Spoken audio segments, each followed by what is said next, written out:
예수님께서 승천하시고 그 이후에 예루살렘은 여전히 로마 제국 통치하에 있죠. 그리고 유대인들은 박해를 당합니다. 다른 속주들은 뭐 큰 문제가 없는데 유독 유대인들은 유일신 사상 때문에 로마 제국의 그 식민 정책하고 계속 충돌이 생기는 거예요. 로마는 헬레니즘 사상을 적극 받아들였고 그리스의 그 여러 발전된 분야들, 이를테면 문학, 예술, 과학 등등과 동시에 여러 신들을 모시는 다신교 사상도 수용을 해요. 그래서 제우스랑 아프로디테가 주피터 또 비너스가 되잖아요. 그리고 로마 황제까지도 신성화를 합니다.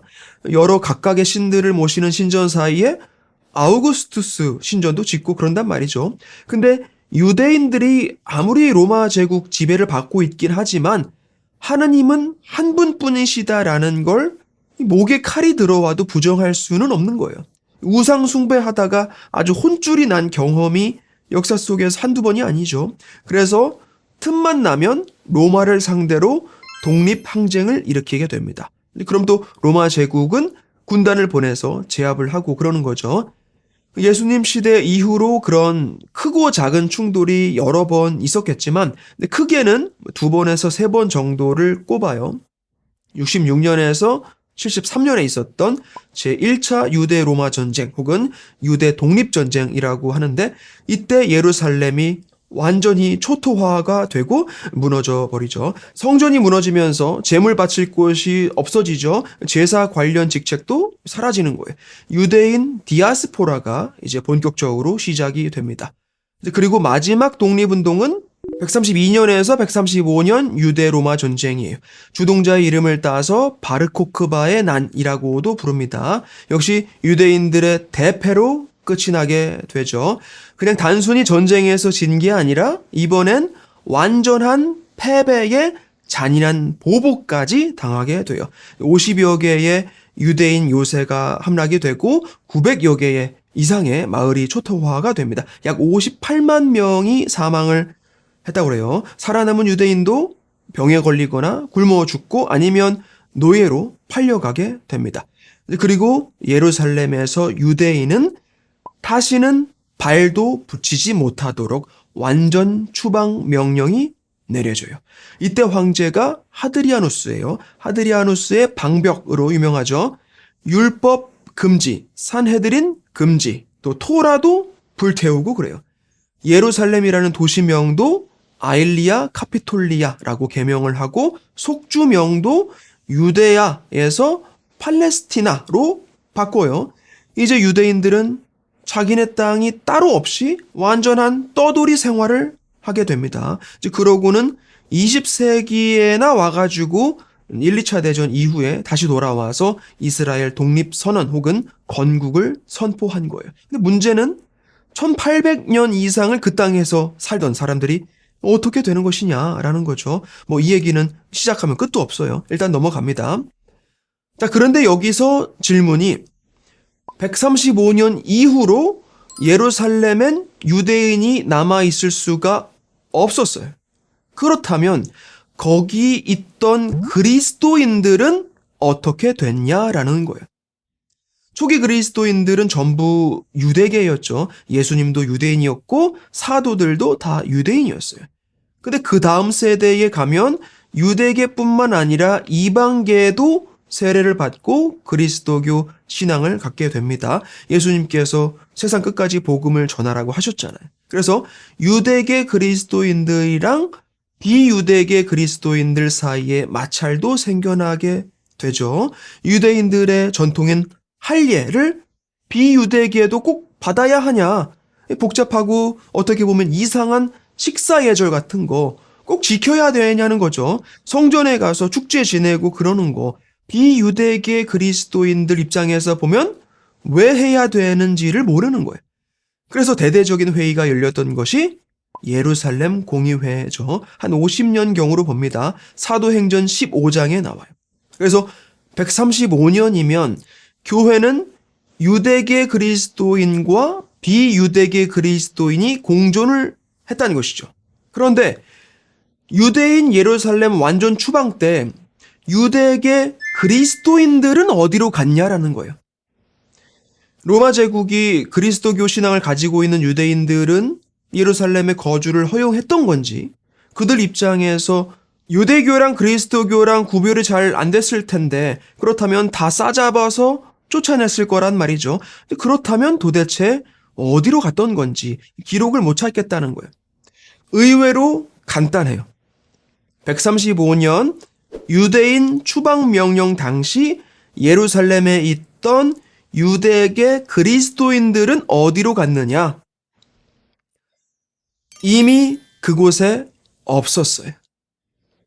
자, 아주 초기로 돌아가면 그리스도인들 중에 비유대계는 없어요. 그렇죠? 사도행전에 나옵니다. 아직까지 교회에 이방인은 없었는데 이후에 이방인들이 들어와서 견해 차이도 생기고 예루살렘 공의회도 열렸다고 했잖아요. 근데 교회 아주 초기로 가면 그 유대계와 이방계 사이의 마찰 이전에 오히려 유대인들 사이에서의 분열이 있었어요. 두 그룹으로 나뉘는데 우선 히브리계 유대인 그리고 헬라계 유대인. 히브리계와 헬라계. 히브리계 유대인은 조상들의 전통을 고집하면서 히브리어를 쓰는 편이었고 헬라계는 헬레니즘 영향을 받아서 뭔가 굉장히 오픈된 사고방식의 언어도 당시 그리스, 소아시아, 중동 지역 등지에서 가장 보편적으로 쓰였던 헬라어, 그러니까 그리스어를 주로 썼어요. 특히 기원전 587년 바벨론 유수 이후에 로마 제국 각지의 그 디아스포라 유대인들은 자연스럽게 히브리어보다는 헬라어를 배워서 쓰게 됩니다. 그래서 당시에는 이 헬라계 유대인들이 굉장히 많았고 기원전에 이미 조상들의 언어인 히브리어를 읽을 줄 모르는 유대인들이 아주 많았어요. 그래서 자연스럽게 70인역, 셉투이전트라고 하죠. 히브리어 성경의 그리스어 번역본이 나오게 된 거예요. 아주 초기 그리스도교는 유대교랑 완전히 분리된 형태가 아니었어요. 성찬례를 거행하긴 했지만 유대교 전통도 거의 그대로 지키고 그랬다고요. 베드로도 보면 축제 때마다 성전에 방문을 하고 그랬죠. 오히려 나자렛파라고 해서 유대교의 한 종파처럼 여겼었어요. 그래서 히브리계 유대인과 헬라계 유대인 사이의 마찰, 또 분열이 유대인 사회 전체에서는 그 당시에 가장 주요 분쟁이었다 이 말이에요. 어쨌든 교회 공동체는 점점 성장을 하고 12사도 역시 일이 바쁘죠.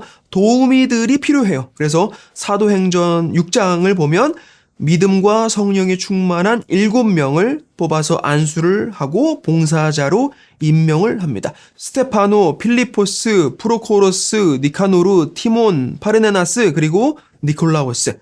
이름으로 알 수 있는데 전부 헬라계 사람들이에요. 히브리계 전통주의자들 중에서는 교회 사업에 도움이 될 만한 인물을 사도들은 찾지 못했다는 얘기죠. 대표적으로 바리사이파가 보수 전통주의 대명사라고 할 수 있지 않겠습니까?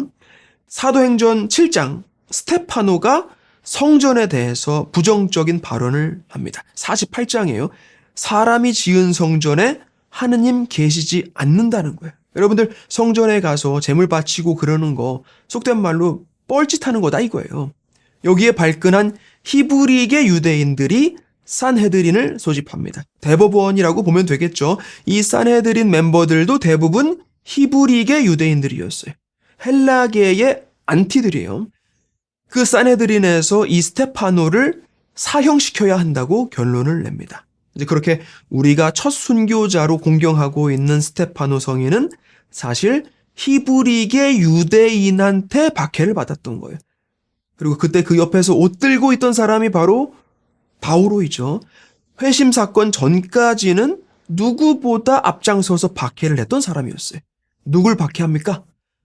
헬라계 유대 그리스도인들. 그래서 히브리계 유대인들의 그런 박해가 점점 심해지면서 헬라계 유대 그리스도인들 대부분은 예루살렘을 떠나게 됩니다. 이때 바오로가 그땐 사울이라고 불렀었죠. 사울이 다마스쿠스까지 가서 그리스도인들 막 잡아오고 그랬잖아요. 사도행전 12장으로 가면 헤로데가 야고보도 칼로 쳐 죽이게 하고 베드로도 잡아서 감옥에 가두고 그래요. 그러니까 초기 교회 박해는 로마 제국이 아니고 같은 유대인에 의한, 하지만 히브리계 유대인에 의한 박해였다라는 거예요. 그러니까 초기 박해 이후로 예루살렘에는 그리스도인이 거의 없었다는 얘기예요. 무슨 교회사 기록을 찾아보고 그러기도 전에 사도행전에 다 나오는 내용이에요. 스테파노가 순교를 당하고 사도행전은 그 7 봉사자 중에 또 다른 한 명인 필리포스가 사마리아 공동체를 세운 일에 대해서 언급을 합니다. 베드로랑 요한이 직접 가서 지도를 해주죠. 그리고 9장으로 가면 사도행전은 이제 바오로를 중심으로 이야기를 이어가게 돼요. 그리고 예루살렘에 대한 언급은 점점 안 나옵니다. 중요성도 떨어지고 애초에 그리스도인들이 예루살렘에 살지를 않았던 거예요.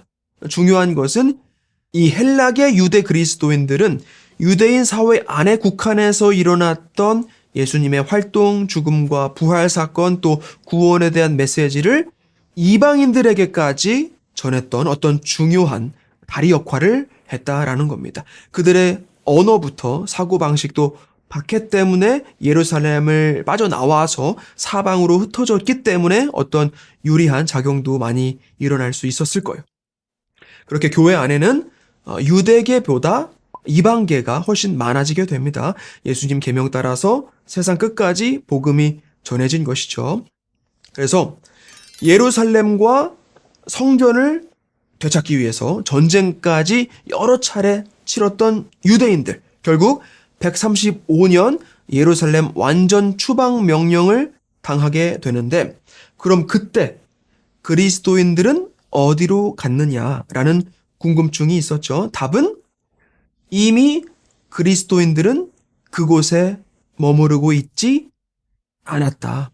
성전 혹은 어떤 특정한 땅이나 민족에 집착하지 않고 진작에 이미 거의 한 세기 전에 벌써 세상으로 나아가서 복음의 씨앗을 뿌리기에 바빴다라는 겁니다.